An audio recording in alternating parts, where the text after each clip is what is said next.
friendly towards fostering investment are imperative. The world before and after recession has changed the perspective of the investor who are now looking for new avenues for achieving not only return on capital but also return of capital. This has led to people going back to the fundamentals as well as seeking alternative investments and structured products. How the entire scenario will work out to be after the recent decision by SEBI to raise the threshold for mandatory open offer and stricter norms for venture capital funds, only time will tell. But one thing is sure, that capital markets will play a major role in transforming the components of the financial system in the coming future. I would now like to introduce the panel for the session. Starting from my immediate left, Mr. Rajkumar Singhal is currently the Managing Director and Head of Trading, Bank of America, Fixed Income Currency and Commodities Division. He started his career from the Fixed Income Institutional Sales Desk in 1996 at DSP Merrill Lynch. He was part of the core team which set up the primary dealership business in 1999. He is also a director on the board of the Primary Dealership Association of India. Mr. R. Lakshman, Director, Kotak Private Equity, has been working with the private equity team since 2009, bringing with him more than 17 years of varied experience within the Kotak Group. Prior to his current assignment, he has worked with Kotak Investment Banking. He is a postgraduate from SP Jain Institute of Management and Research. Mr. G. Chokalingam is Group Chief Investment Officer at Centrum Wealth Managers, Mumbai. He has led the research and strategy team at Barclays Wealth India's Research and Strategy, Mumbai. Prior to Barclays, he was associated with the Enam Group for close to 15 years. He has also spent a short stint at the Lal Street Journal Group, Bangalore, as a senior econometrician. Finally, Mr. Vetri Subramaniam, President and Chief Investment Officer, Religare Asset Management, has over 15 years of experience in the Indian equity markets and is responsible for the AMC's equity portfolio. He has worked as Chief Investment Officer, as an advisor to investment in India, and Head of Equity Funds in organizations like Motilal Oswal Securities, Boyer Allen Investment Management, and Kotak Mahindra AMC. I would now request Mr. Singhal to kindly come up and enlighten the audience about the alternative investments that are there in the current market.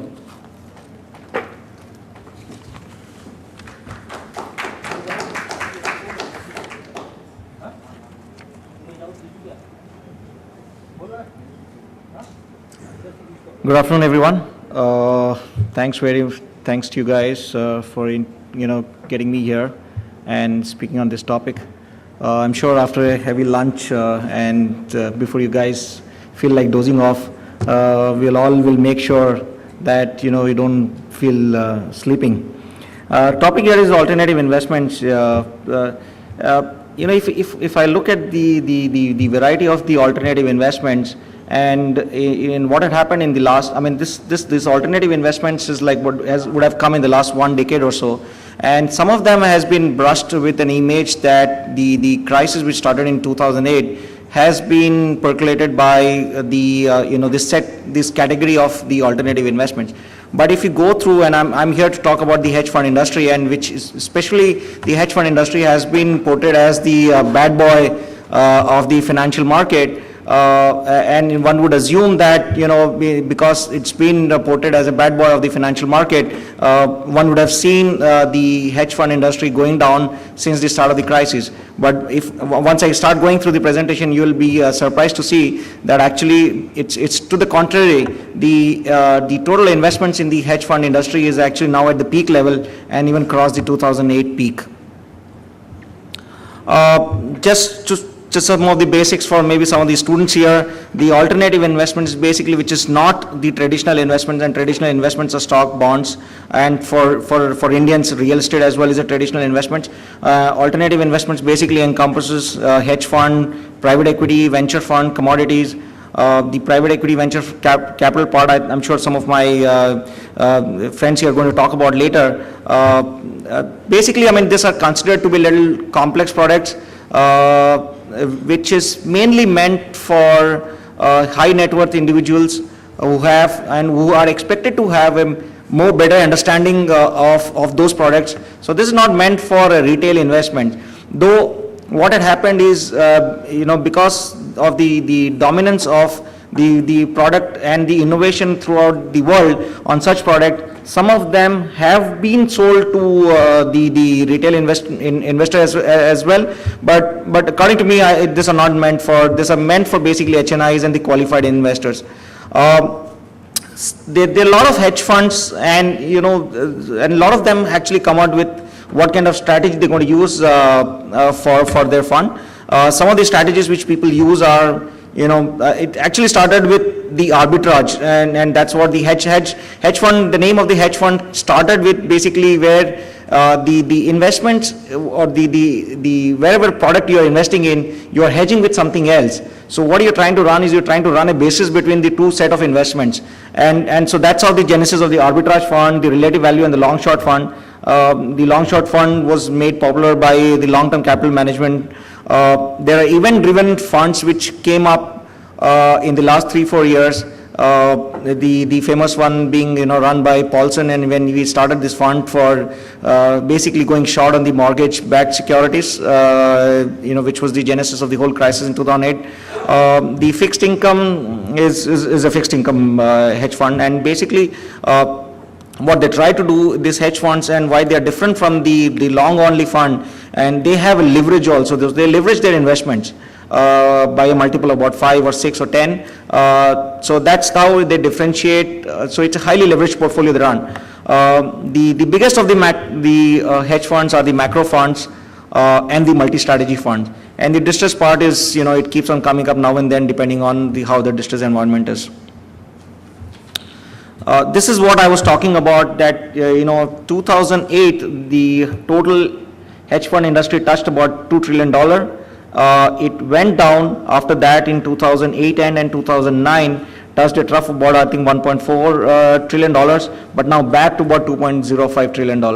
So this shows the popularity of the hedge fund globally, and they've still been able to attract a lot of capital into them, and a lot of that shows the size of their fund.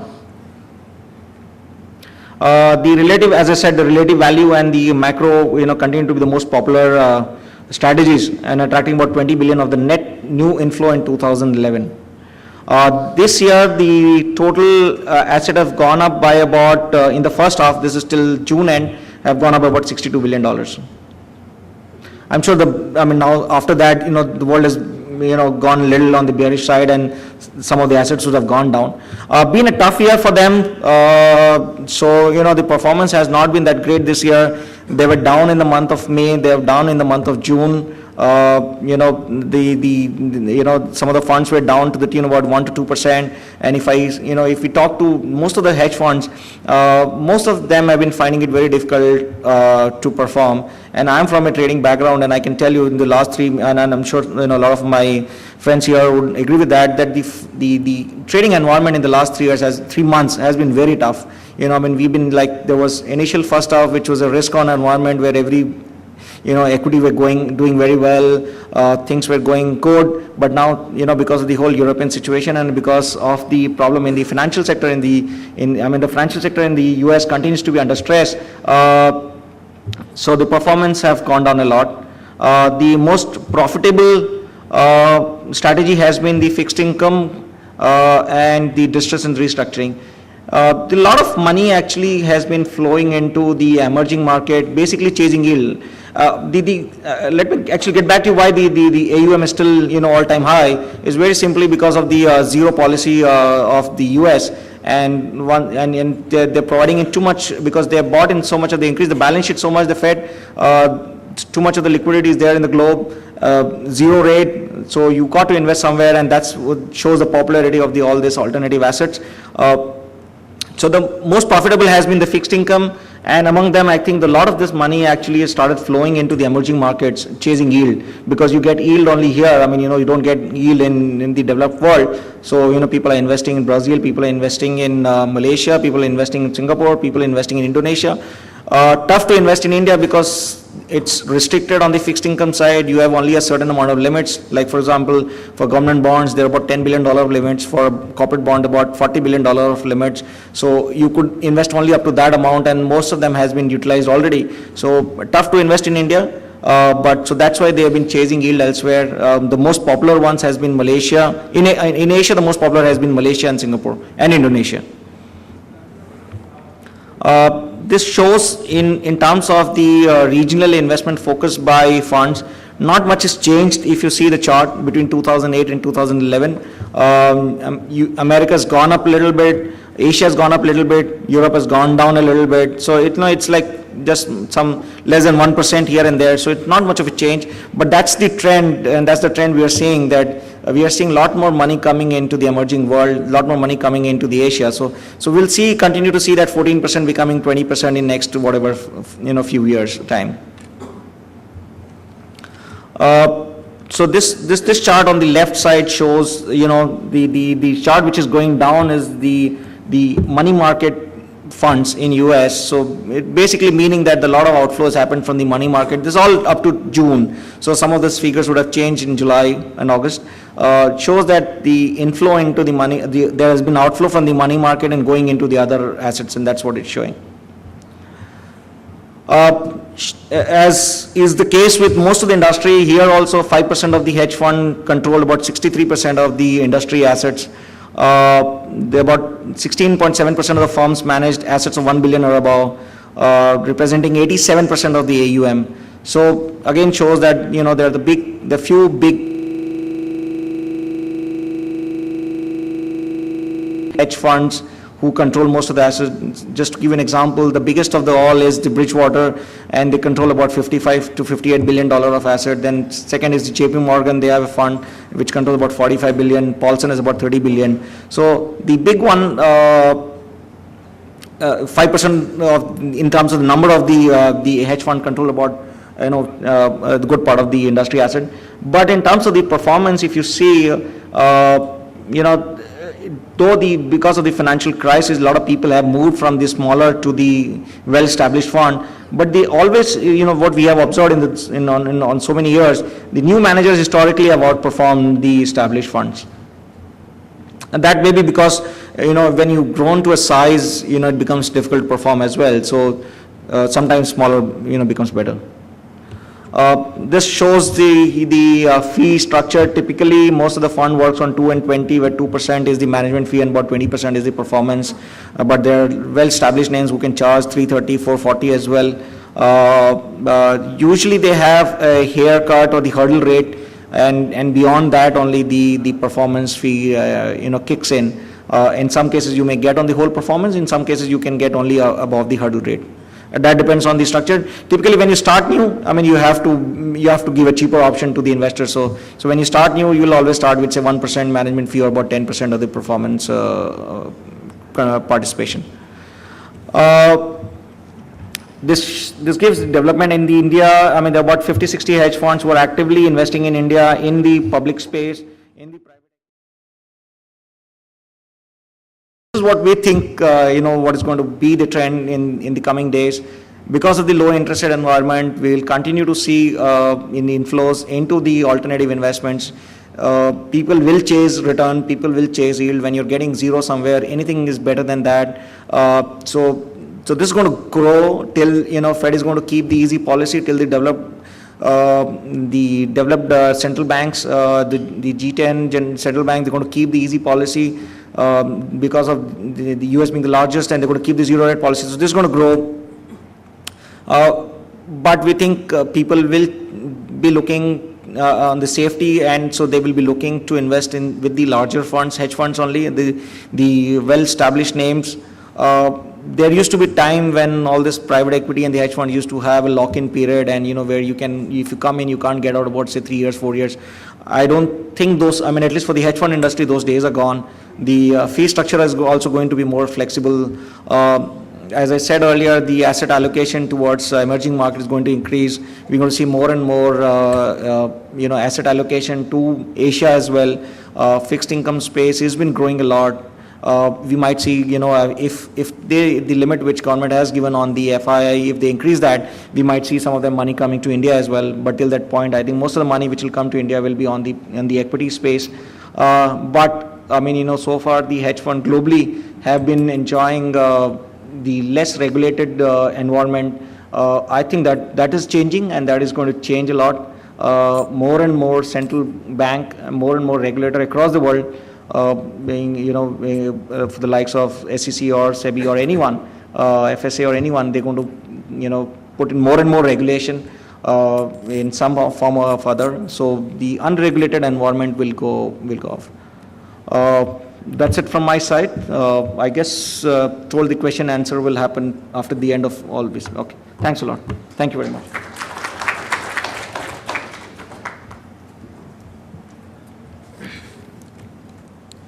We thank Mr. Singhal for enlightening us on this lesser-known domain in the financial sector.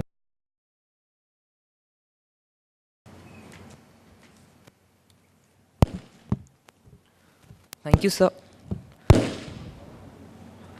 Thank you, sir, for sharing with us the scope and challenges that Indian investors face in the volatile equity markets. It was a vibrant session where we were enlightened on the shift taking place from money market to other investments, and also the movement to larger hedge funds for a safer bet during crisis.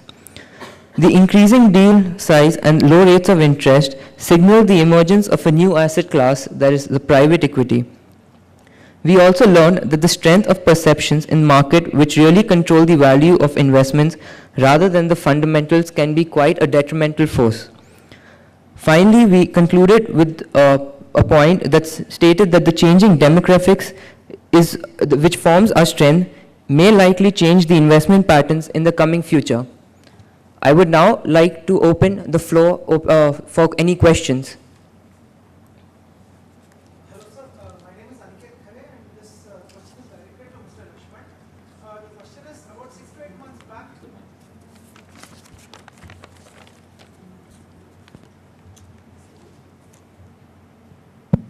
About 6 to 8 months back, there was this article in Economic Times which said that the basic problem with the private equity scenario in India is that there are actually too many private equity firms, while there are very few firms up for grabs where these firms can make investments.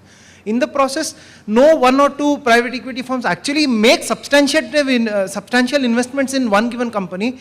So two things happen. One, these private equity firms don't give great returns to their investors. And second, the companies in which they invest also don't perform to their own potential.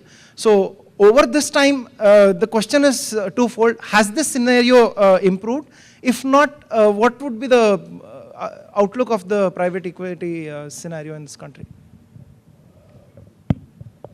Thank you for your question. And your question in itself was fading away. So I was about to get scared, saying, was this a fading question? Okay. To answer your question directly, I think, yes, the situation was like that 8 months ago. And currently, the situation hasn't changed much.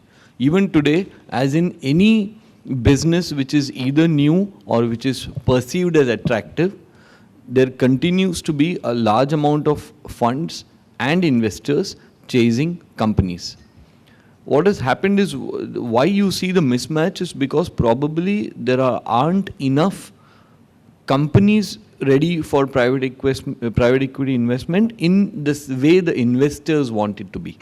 So there will be some amount of maturity that has to come up in investors' mind, as well as in the asking rate or all other parameters, including governance of companies and promoters.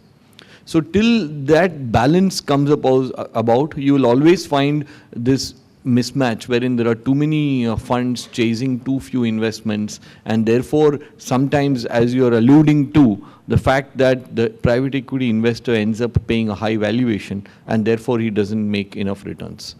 I think the point is to strike a balance between how much of premium you're willing to pay in terms of what the business deserves, and you have obviously a duty to your investors in terms of how much you need to make your assets sweat in terms of giving a return. And the promoters and companies also have to bring about a certain amount of maturity. That balance, I don't think we are seeing it yet, but I'm fairly positive that over a period of time it will mature and we will see that. Good afternoon, sir. This is Rohit Mittal from IIFT. My question is to Mr. Chokalingam. In your presentation, you mentioned that over the years we have seen many themes getting overhyped, and this is repeated regularly. So, what are your views on the valuation of internet companies like Flipkart getting probably a valuation of $1 million? Is that again a fad, or maybe that is something substantial? Which company is it? Flipkart, Flipkart.com. Yeah, that's all. I mean, I'm sorry, I haven't tracked that particular company. But what all I want to say is that the fundamentals are necessary, but not sufficient to take a judgment. You know, and two, the valuation parameter itself is a subjective element. So you can't say what is the right valuation, what is the right peak or right bottom. You know, since you asked, you know, I will tell you three things which I missed, you know, to talk. Never have love for stock. Have love only for your family members. Never have love for stock. Love money. If they permit, I'll take few minutes because I feel very important these learnings which I made with a lot of price. I personally also I paid. There was a middle class guy who was living in a 500 square foot flat, struggling to, you know, manage the family expenses. He bought a software company during .com boom. I am not exaggerating. He borrowed 30,000. At the peak of the boom, believe me, it was worth about 90 lakhs. The 30 rupee stock went to 12,000. So he asked me what to do. I said, just don't ask. Rush to your broker, sell the shares, use the money, enjoy comfortable family life. He said, no choka. I saw from 30 rupees to 300, 300 to 1,000, 1,000 to 3,000. So now from 14,000, in next 3 years, it will go to 50,000. There ended his prosperity. Believe me, he is still holding that stock. And second, you know, the goalies will be played out. You know, you can look at the valuation and you can take judgment after the session on this particular company. You know, we all learn people, we see a lot of ads, you know, some human being can pull the truck also using the hair. So this kind of goalie will be played out in stock market in a much larger proportion.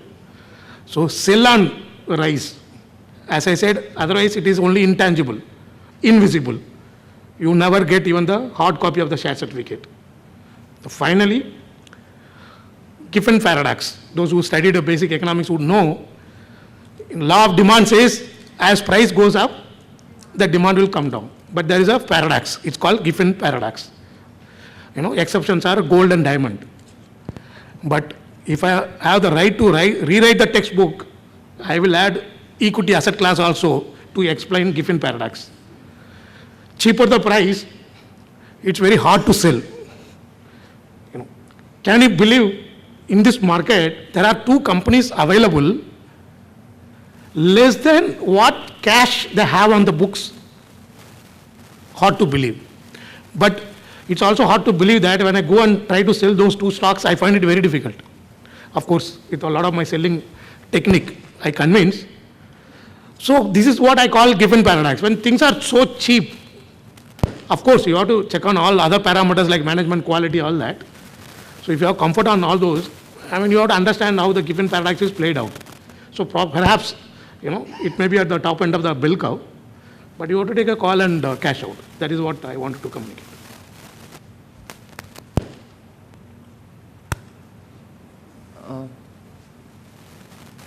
We have a question in the back.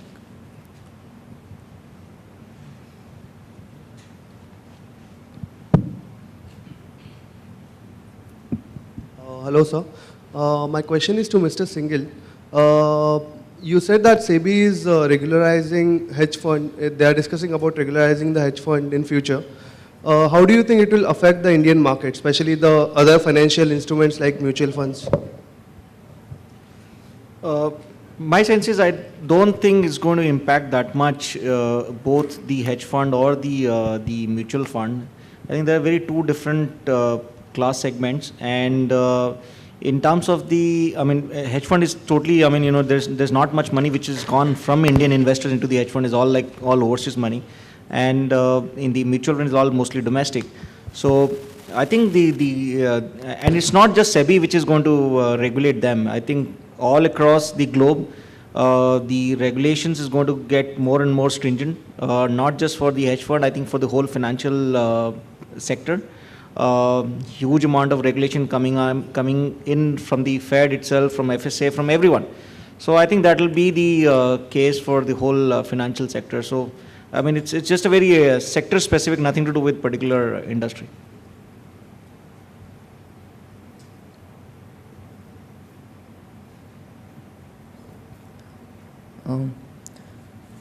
I would like to thank our august speakers for gracing us by their presence in this event. As a token of gratitude from the entire IIFT fraternity, we would request Mr. Munish Bhargav, Corporate and Placement Advisor, to present the mementos.